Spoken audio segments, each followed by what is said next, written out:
Today I really want to talk to you a little bit about a lot of the doomsday warnings that are going on, as well as the holiday blues. It's that time of year, and I want to talk about what you can do to make it the best holiday you could possibly have. Coming up next.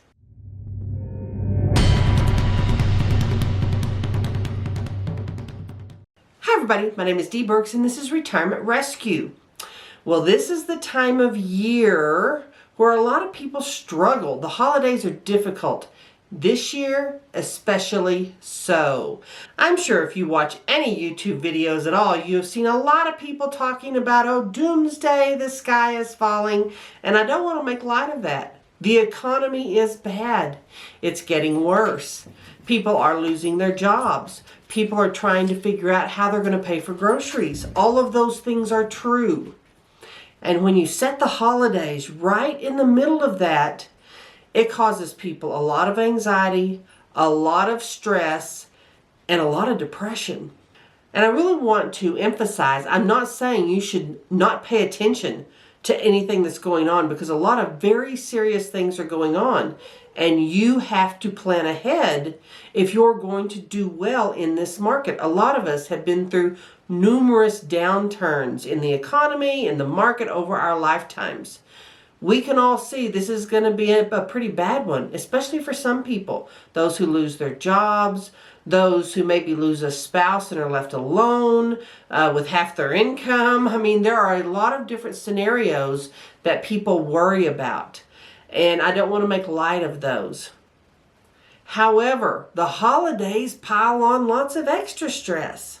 So there are some things that I really want to talk to you about, focusing on, that will hopefully help you weather the holidays, keep a little bit of your holiday cheer, but also help those around you, because this is tough for a lot of people when maybe it hasn't been tough before. Now, one of the first things I really want to talk about is, over the last few years, we have all gotten used to not going anywhere, not doing anything, and not participating in anything. And of course, that was due to health concerns. There are still health concerns. But now more and more people are getting out, they're having gatherings, families are finally getting together when they haven't for a long time, and those can be very good things. But I'm sure you have some friends or even family members who have gotten so used to saying no to everything out of fear that they hardly ever say yes. I want to really encourage you to continue to invite those people. Continue to invite them, even if you know they're gonna say no. There is something about people in your life, including you, in their celebrations or inviting you to things, even if you don't go. The fact that someone is thinking about you and including you, even if you don't go, is very, very positive for a lot of people. It's terrible to sit there and not be invited to anything, whether you go or not have anyone checking on you, not have anyone thinking about you. So if there are friends you know that could use an invite, even if they don't accept it, the invitation is meaningful. Something else that I've really kind of grasped onto this year is, number one, none of us want to spend a lot of money on people. I get that. And I'm certainly not going to encourage you to do that at all. However, the old-fashioned idea about sending a Christmas card is something that can be really beneficial to people. At one time, it wasn't even a big deal to send Christmas cards. People got Christmas cards all the time. People sent them. Honestly, I always considered it kind of a boomer thing. People in my generation, Gen X, we didn't really get into the whole Christmas card thing. It seemed kind of ridiculous. And all of us, and I'm sure a lot of you, had that one aunt that would send the 15-page missive about how, her kids were doing fabulous and everything's wonderful. And of course, now we have social media. So that son that she was always so proud of is now on his third wife and just had another baby by his side chick, and there's no hiding anything. So that makes those newsletters kind of obsolete, which is a very good thing in my opinion. However, this year I belonged to a group on Facebook that did a Christmas card exchange with a recipe in it. I mean, very, very simple, nothing big, but people were so excited about it. They have been so joyful just to receive a card with a recipe from complete strangers And you would think that means nothing. But in the days that we are living in and the times we are living in, it does mean something. So even if you can't do a lot, think about doing something like that. And I think it was really exciting to get Christmas cards from overseas, and people in other countries loved getting them from us. And by the way, if you live in the U.S., you can get a global forever stamp for $1.40. So it costs you $1.40 to send something to someone in another country. And that's anywhere in the world. It's global.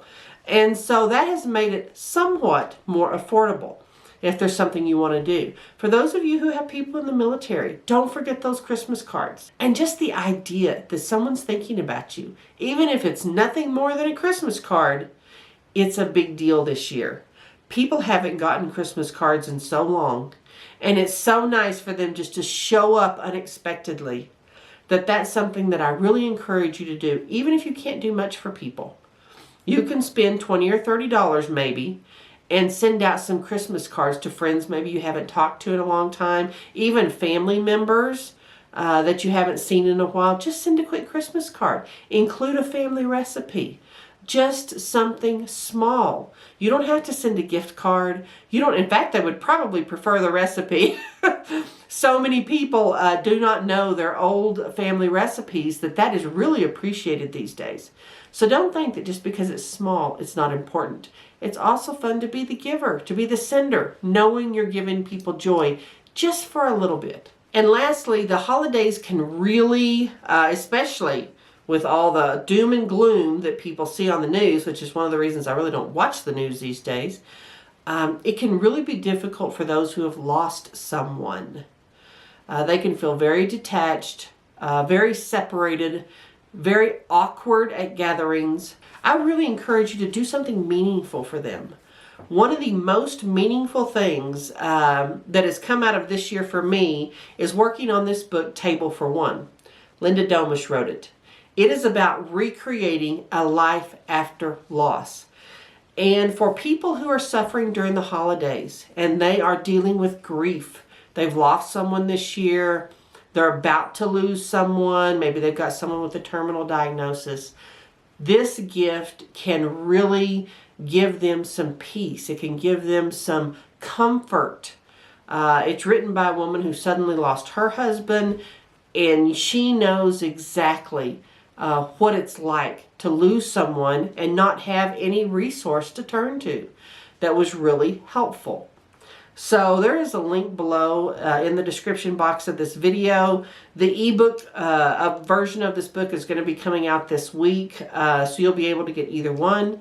But I would really encourage you, do something meaningful for those people. It is very difficult to go to events, social events, even family gatherings when you've lost someone, because the holidays are so difficult.